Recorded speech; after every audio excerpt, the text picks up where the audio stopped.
Zachraňovanie turistov nie je jedinou pracovnou náplňou horských záchranárov. Svoje pracovné skúsenosti totiž odovzdávajú aj iným.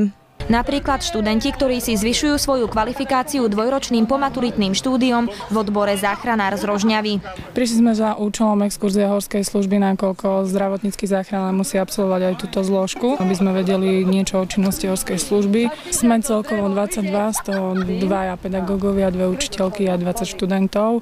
Teda je to rôznorodá veková kategória študentov. Chcú vlastne, že by boli oboznámení s našou záchrannou technikou, teda s čím pracujeme, ako to používame v teréne.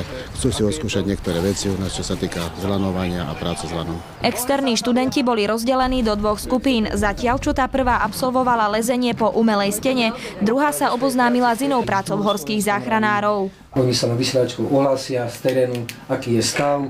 Ľudia sa telefonicky informujú, že aká je priechodnosť tejto alebo onej rokliny na základe týchto informácií. Títo externí študenti zo Strednej odbornej školy zdravotníckej musia počas svojho štúdia prejsť každou zložkou záchranného systému. Horská služba v Slovenskom raji bola tohto roku ich prvou zastávkou. Páči sa mi tu veľmi dobre, je to príjemný kolektív.